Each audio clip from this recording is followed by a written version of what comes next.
The abandoned hospital in Hokkaido stood as a relic of the past, its walls whispering secrets of those who once walked its halls. The photographer, drawn by the allure of capturing the unseen, stepped through the broken doorway, the crunch of glass underfoot echoing ominously. The air was thick with the scent of decay and something else, something indefinable that made the hairs on the back of their necks stand on end. Their motivation was clear: to document the beauty in desolation, to find the stories left untold in the silence of abandonment. But as they moved deeper into the hospital, a sense of unease began to creep in, a feeling that they were not alone. The initial encounter came in the form of a whisper, so faint it could have been the wind, but the words were unmistakable, calling their name from the shadows. The photographer's heart raced as they turned, camera at the ready, only to find the corridor empty. The psychological toll was immediate, a cocktail of fear and fascination that spurred them forward. The sounds grew more pronounced: footsteps where there should be none, the distant cry of a child in a place long devoid of life. Each room they entered seemed to hold its breath until the moment they stepped inside, then the air would shift, the temperature dropping inexplicably. The climax came in a room at the end of the hall, where the photographer aimed their camera at what appeared to be an empty space, only to capture a shadowy figure in the frame, its form indistinct yet undeniably present. The sense of being watched was overwhelming, a primal fear that rooted them to the spot. In that moment, the photographer faced a choice: flee or investigate further. The decision was made in an instant, the instinct for self-preservation winning out. As they ran, the whispers followed, growing louder, more insistent, until they burst through the hospital doors into the cold light of day. But even as they put distance between themselves and the hospital, the photographer couldn't shake the feeling that something had followed them out, a presence just beyond the edge of perception. The experience left them with more questions than answers, the photograph the only evidence of what they had encountered. Yet, when they developed the image, the figure was gone, leaving only an empty room and a lingering sense of dread. The ending was as ambiguous as the phenomenon itself, a mystery that would haunt them long after the camera was put away. Break time equals 5s, greater than the script begins with the traveler, Alex, arriving at a secluded mountain inn in the heart of Japan. The inn, centuries old, is nestled among dense forests, its wooden structure creaking under the weight of time. Alex, a writer seeking solitude to overcome a creative block, is initially charmed by the inn's rustic beauty and the serene silence of the mountains. However, as night falls, the silence becomes oppressive, the darkness outside the paper-thin walls feeling almost alive. Alex settles into the sparsely furnished room, the tatami mat slightly musty, the air heavy with the scent of aged wood and something faintly metallic. Sleep comes uneasily, the distant sound of the wind through the trees whispering secrets just beyond comprehension. Then, in the dead of night, Alex is jolted awake by the unmistakable sound of whispering voices just outside the door. The voices are low, urgent, a mix of hushed tones that seem to argue or conspire. Heart pounding, Alex lies frozen, straining to make out words, but the language is unfamiliar, the voices weaving in and out like the wind. After what feels like an eternity, the whispers cease, leaving a silence so profound it rings in Alex's ears. Summoning courage, Alex approaches the door, the wooden floor cold under bare feet. The hallway is deserted, the dim light from a single lantern casting long shadows that seem to move on their own. The air is colder here, a chill that seeps into bones, raising goosebumps. Alex checks the neighboring rooms, but all are empty, the inn seemingly devoid of other guests. Returning to bed is impossible, the fear of the unseen is now a tangible presence in the room. Alex decides to document the experience, the laptop's glow a small comfort in the overwhelming darkness. But as the words flow, the whispers return, this time from the shadows at the corner of the room, the voices now clear, speaking directly to Alex. They speak of the inn's history, of guests who never left, of the mountain's hunger. The climax comes not with a visual horror, but with the realization that the whispers are not external, but a manifestation of Alex's own fears and doubts, the mountain and the inn amplifying them into something sinister. The script ends with Alex fleeing the inn at dawn, the first light of day revealing no footprints in the snow outside but Alex's own, the whispers still echoing in the mind, a reminder that some fears are inescapable, some mysteries best left unsolved. Break time equals 5s. Greater than the night was unusually quiet as Kazuki stepped into the dense foliage of Aokigahara Forest, the so-called sea of trees at the base of Mount Fuji. The air was thick with an eerie stillness, broken only by the occasional rustle of leaves underfoot. Kazuki, an avid hiker and photographer, had ventured into the forest to capture its haunting beauty under the moonlight, a personal challenge to confront the rumors and legends that shrouded this place in mystery. Armed with a camera and a dim flashlight, he moved cautiously, the beam of light cutting through the oppressive darkness like a knife. The forest was known for its tragic history, a place where many had come to end their lives, and Kazuki couldn't shake the feeling of being watched, as if the trees themselves bore witness to the sorrow embedded in their roots. The initial thrill of adventure began to wane, replaced by a growing unease that prickled at the back of his neck.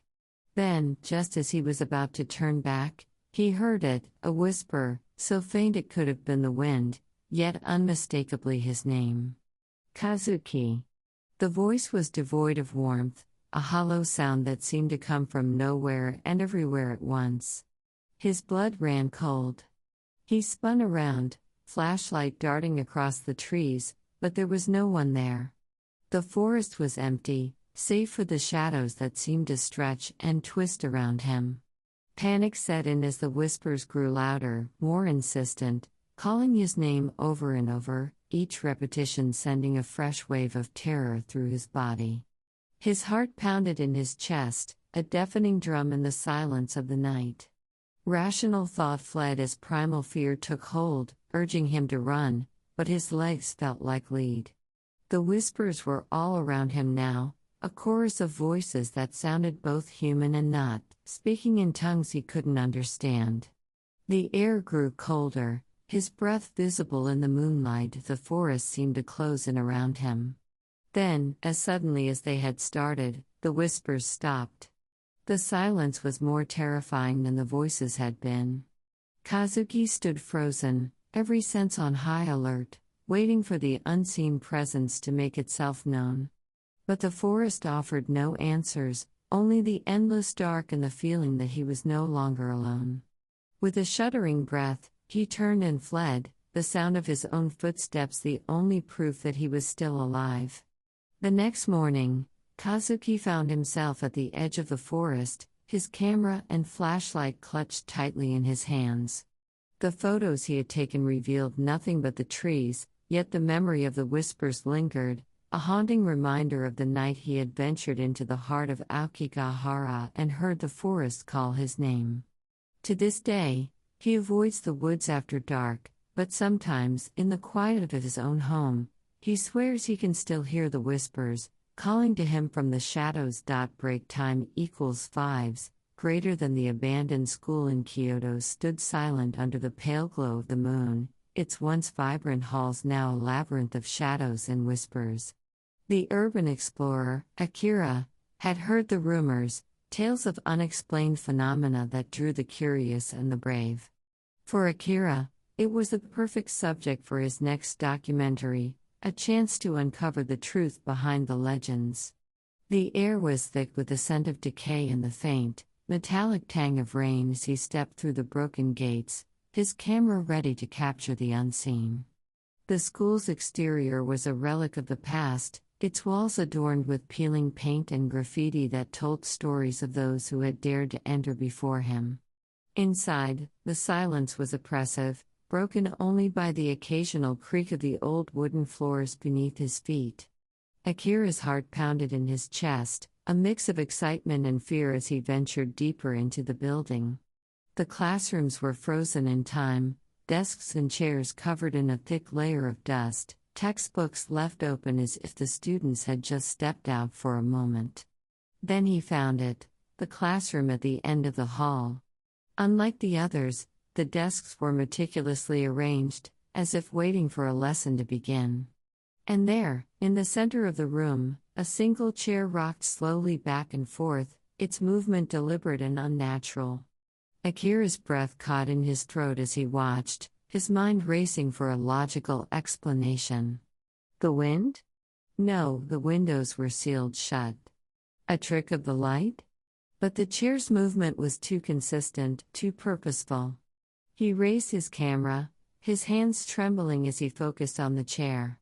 Through the lens, he saw nothing, no strings, no mechanism, just the chair moving as if by an unseen force.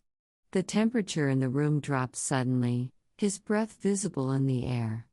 A whisper, faint but unmistakable, echoed from the corners of the room, speaking words he couldn't understand.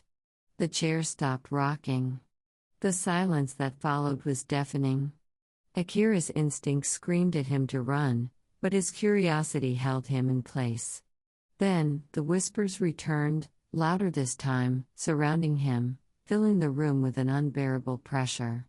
The chair began to rock again, faster now, the sound of wood against wood sharp in the stillness.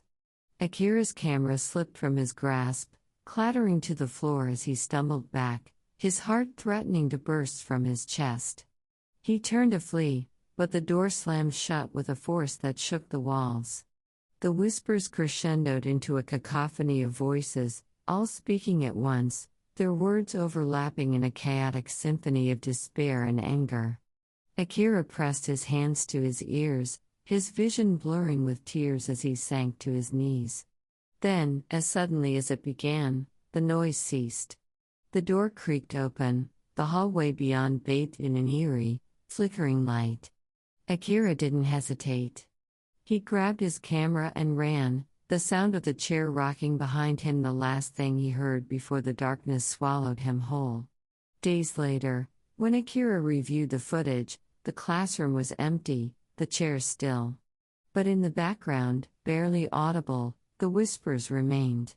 He never returned to the school, but sometimes, in the silence of the night, he could still hear them calling his name, a reminder that some mysteries are best left unsolved. Break time equals 5s, greater than the air was thick with the scent of aged wood and damp earth as I stepped onto the uneven stone path leading to the secluded shrine in Nara. The sun was beginning to dip below the horizon, casting long shadows that seemed to stretch and twist in the fading light.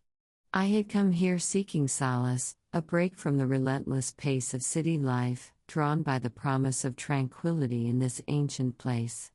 But as I walked deeper into the shrine's grounds, a strange unease settled over me. The further I ventured, the more the sounds of the forest seemed to mute, replaced by an oppressive silence that made my skin crawl. Then, without warning, a wave of cold washed over me, so intense it felt like stepping into an invisible wall of ice. I gasped, my breath visible in the suddenly frigid air. That's when I heard it, the faint, distant sound of chanting, voices murmuring in a language I couldn't understand. My heart raced as I spun around, searching for the source, but the shrine was deserted. The chanting grew louder, more insistent, filling my ears until it was all I could hear. Panic set in as I realized I was completely alone, yet surrounded by unseen presences. My legs trembled, urging me to run, but an inexplicable force rooted me to the spot. The temperature dropped even further, my fingers numb with cold, and the chanting reached a crescendo. Just as suddenly as it had begun, the voices stopped, leaving behind a silence so profound it was deafening. The cold dissipated, replaced by the warm evening air. I stood there, shaken to my core, unable to explain what had just happened. The shrine, once a place of peace, now felt alive with something beyond my understanding. I left quickly, the weight of unseen eyes following me until I was far from the shrine's grounds. Even now, the memory of those whispers in the shadows haunts me, a reminder of the unexplained phenomena that lurk in the heart of Japan. Break time equals fives, greater than the script begins with the quiet hum of the deserted factory in Osaka, a place where time seems to stand still. The air is thick with the scent of metal and dust, a reminder of the bustling activity that once filled these halls. Now, only the night guard, Takeda, walks the empty corridors, his footsteps echoing against the cold, concrete floors. Takeda took this job to escape the noise of the city, to find solace in the silence. But tonight, the silence is unnerving. As he makes his rounds, he hears something, footsteps, not his own, pacing just a few meters ahead. He stops, his breath visible in the chilly air, and listens. The footsteps continue, steady, deliberate. Takeda calls out, his voice bouncing off the walls, but there's no response. He quickens his pace, his heart pounding in his chest, and turns the corner. The corridor is empty. Confused, he checks the security monitor in the guard station. The footage shows nothing but the empty hallway. No footsteps, no figure, just the flickering of the fluorescent lights. Takeda rubs his eyes, questioning his sanity. The night drags on, and the footsteps return, this time accompanied by a faint whispering, words he can't quite make out. The whispers grow louder, more insistent, as if trying to communicate. Takeda's flashlight flickers, then dies, plunging him into darkness. The whispers are all around him now, inescapable.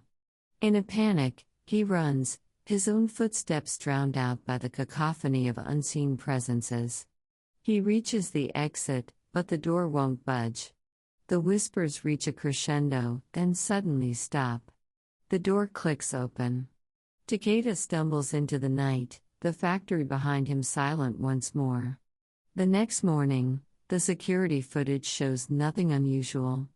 Takeda never returns to the factory, but the whispers and the shadows remain, waiting for the next lonely soul to wander their halls. Break time equals fives, greater than the script begins with the couple, Akira and Mei, arriving at their rented traditional house in Kanagawa, Japan.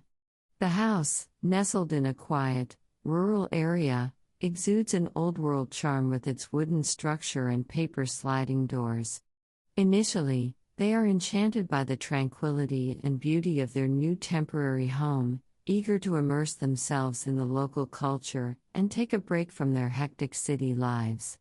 However, their excitement turns to unease when, during their first night, Mei hears faint whispers that seem to come from nowhere. She dismisses it as the wind or her imagination, but the whispers grow more distinct over the next few days, always just beyond comprehension. Akira, initially skeptical, starts to hear them too, and together they notice strange symbols etched subtly into the woodwork of their bedroom, almost hidden unless you look closely. Their curiosity piqued, they explore the house more thoroughly and discover a hidden room behind a movable panel in the living area. The walls of the room are covered in the same strange symbols, more densely packed and accompanied by what looks like handprints in red. The air inside is stale and cold, despite the warm summer outside. That night, the soft knocking begins, rhythmic and persistent, coming from the hidden room. It's not loud, but it's unmistakable, and it stops whenever they approach the room to investigate. Their sleep becomes fragmented, their nerves frayed. They try rational explanations, maybe it's the house settling or animals in the walls, but the knocking always returns, sometimes accompanied by the whispers, now clearer, as if someone is pleading or chanting. They reach out to the landlord, who brushes off their concerns with vague answers about the house's age and the quirks of old Japanese architecture. Local villagers are reluctant to talk about the house, offering only that it's been empty for years before they moved in. One evening, Akira decides to record the sounds, setting up his phone outside the hidden room. The recording captures not just the knocking and whispers, but also a third sound, a low, guttural breathing that wasn't audible to them at the time. This discovery sends them into a panic, and they consider leaving, but something holds them back, a mix of fear and a morbid curiosity to understand what's happening. The climax occurs when May, in a sleep-deprived haze, enters the hidden room alone in the middle of the night, drawn by a voice that sounds eerily familiar. Akira wakes to find her missing and discovers her in the room, tracing the symbols with her fingers, muttering words in a language neither of them understands. When he pulls her away, she has no memory of how she got there or what she was saying. The next morning, they pack their bags to leave, but as they step out of the house, they both hear the whispers one last time, now clearly saying their names. The script ends with them driving away, the house disappearing in the rearview mirror, but the whispers linger in their minds, leaving them, and the audience, wondering if they've truly escaped or if something has followed them. The final scene fades to black with the sound of a single, soft knock. Break time equals fives, greater than the night air in Sendai carried a chill that seeped through the thin paper walls of the old ryokan, a traditional Japanese inn that had stood for centuries. The traveler, a writer seeking solitude and inspiration, had chosen this place for its history and the quiet it promised. The ryokan, with its creaking wooden floors and sliding doors that whispered secrets of the past, seemed like the perfect retreat. But as the traveler lay on the futon, the warmth of the day faded into an unsettling coolness, and the silence of the room grew heavy, as if it were listening. The first night passed without incident, but on the second, the traveler awoke with a start, the sense of another presence overwhelming. The futon beside them was indented, the shape of a body pressed into the fabric, yet the door had remained locked, and no one had entered. The traveler's heart pounded, a mix of fear and curiosity swirling in their chest. The room, once a sanctuary, now felt like a cage, the walls closing in with every breath. The traveler tried to rationalize the phenomenon. Perhaps it was the way the futon had been folded, or a trick of the light. But the indentation was too precise, too human. The air smelled faintly of incense, though none had been burned. The traveler's hands trembled as they reached out to touch the indentation, half expecting to feel warmth, but the fabric was cold. The rest of the night was spent in fitful sleep, every sound magnified, the rustle of leaves outside, the distant toll of a temple bell, the soft, almost imperceptible sound of breathing that wasn't their own. Morning brought no relief. The indentation remained, a silent testament to the unseen. The traveler inquired discreetly with the staff, but they only smiled politely, their eyes avoiding direct contact. The ryokan's history, they murmured, was long and varied, and some guests experienced peculiarities. The traveler's research uncovered tales of a woman who had died in the room generations ago, her spirit said to linger, seeking warmth beside the living. The knowledge did nothing to ease the sense of violation that clung to the traveler like a second skin. That night, the traveler left the light on, the shadows dancing mockingly on the walls. Sleep was impossible, the anticipation of waking to find the futon occupied again too much to bear. And then, just as dawn approached, a whisper, so soft it might have been the wind, curled around the traveler's ear, a name, not their own. The traveler packed their belongings with shaking hands, the ryokan's quiet beauty now a mask for something far darker. The receipt at the front desk bore only the traveler's name, but the faint imprint of another's hand lingered on the paper, invisible unless held at just the right angle to the light. The traveler left Sendai that day, the memory of the indented futon and the whispered name a constant companion. The story, when written, was dismissed as fiction, but the traveler knew the truth: some shadows are cast by something far more tangible than light. And some whispers carry across the divide between the living and the dead, a reminder that not all phenomena can be explained, and not all guests are invited. Break time equals 5s, greater than the air was thick with the scent of rust and decay as I stepped through the overgrown entrance of the abandoned amusement park in Nagasaki. My name is Akira Tanaka, a journalist with a fascination for the forgotten and the eerie. This park, once a bustling hub of joy, now stood as a ghostly relic of the past, its colors faded and its structures crumbling. I was here to document its decay, to tell the story of what was left behind. But as the sun began to set, casting long shadows across the deserted pathways, I couldn't shake the feeling that I wasn't alone. The first sign that something was amiss came as a whisper, so faint I thought it might have been the wind. But then it came again, clearer this time, a child's laughter, echoing from somewhere deep within the park. My heart skipped a beat. I told myself it was just my imagination playing tricks on me, but the sound was unmistakable. I pressed record on my camera, hoping to capture whatever was happening. The laughter grew louder, more insistent, as if inviting me to follow. Against my better judgment, I did. The further I ventured into the park, the heavier the air felt, pressing down on me like a physical weight. Then, the carousel. Its once vibrant horses now stood frozen in time, their paint peeling and eyes dull. But as I approached, the carousel let out a groan, and then, impossibly, it began to turn.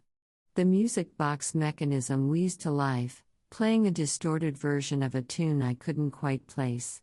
My breath came in short, panicked gasps. This wasn't possible. There was no power, no one else here. Yet the carousel spun faster, the music growing louder, more chaotic. The laughter returned, not from one child now, but many, overlapping in a cacophony of joy that sent chills down my spine. I turned to run, but the path I had come from was gone, swallowed by shadows that seemed to move on their own. The carousel's music reached a fever pitch, the laughter now screams. I stumbled backward, my camera falling from my hands as I fled blindly through the park. Branches whipped at my face, the undergrowth grabbed at my ankles, but I didn't stop. I couldn't. The park was alive, and it wanted me to stay. I don't know how I made it out. One moment I was in the heart of the nightmare, the next I was collapsing at the park's entrance, the first light of dawn creeping over the horizon. The park stood silent once more, as if nothing had happened. But I knew better. I left my camera behind, but the sounds, the laughter, the carousel, the screams, they followed me home. Even now, in the silence of my apartment, I can hear them, whispering in the shadows, waiting for me to return. Break time equals 5s, greater than the dim glow of the library's overhead lights cast long shadows between the towering bookshelves, creating a labyrinth of knowledge and, perhaps, something more. The air was thick with the scent of old paper and dust, a familiar comfort to Akira, a university student deeply engrossed in researching local legends of Hiroshima for their thesis. The silence was almost oppressive, broken only by the occasional turn of a page or the distant sound of a librarian reshelving books. Akira's fingers traced the spines of ancient texts, their mind alight with tales of spirits and the unexplained that haunted the city's past. It was then that they felt it, a cold, icy breath on the back of their neck, as if someone, or something, was standing impossibly close. The hairs on Akira's arms stood on end, a primal fear creeping into their heart. Swallowing hard, they turned slowly, their breath caught in their throat. Between the shelves, a shadowy figure lingered for just a moment before melting into the darkness, leaving no trace behind. Akira's heart pounded in their chest, their mind racing to rationalize what they had just seen. It must have been a trick of the light, they thought, though the chill in the air suggested otherwise. The library, once a place of solace, now felt alien, its corners hiding secrets Akira wasn't sure they wanted to uncover. The sound of whispering began, faint at first, then growing louder, though no one else was around. The words were indistinct, a jumble of voices speaking in hushed tones, as if sharing secrets just beyond comprehension. Akira's hands trembled as they gathered their notes, the urge to flee overwhelming. Yet, curiosity nagged at them. What if this was the key to their research? Steeling themselves, Akira followed the sound, each step heavier than the last. The whispers led them to a secluded corner of the library, where an old, forgotten book lay open on a table. The pages were filled with accounts of unexplained phenomena, eerily similar to what Akira was experiencing. As they reached out to turn the page, the whispers ceased, and the temperature dropped drastically. The shadowy figure reappeared, this time at the edge of their vision, watching. Akira's breath came in short gasps, their body frozen in fear. The figure moved closer, and for a brief moment, Akira saw their own reflection in its featureless face, a mirror of their terror. Then, as suddenly as it appeared, the figure was gone, and the library was silent once more. Akira was left alone with the book, the weight of the encounter pressing down on them. They knew then that some mysteries were not meant to be solved, some doors not meant to be opened. With trembling hands, they closed the book, leaving the past, and whatever lingered in the shadows, undisturbed. As Akira stepped out into the night, the library's lights flickered behind them, a silent farewell. The whispers in the shadows would remain, a haunting reminder of the thin veil between the seen and the unseen, in the heart of Japan.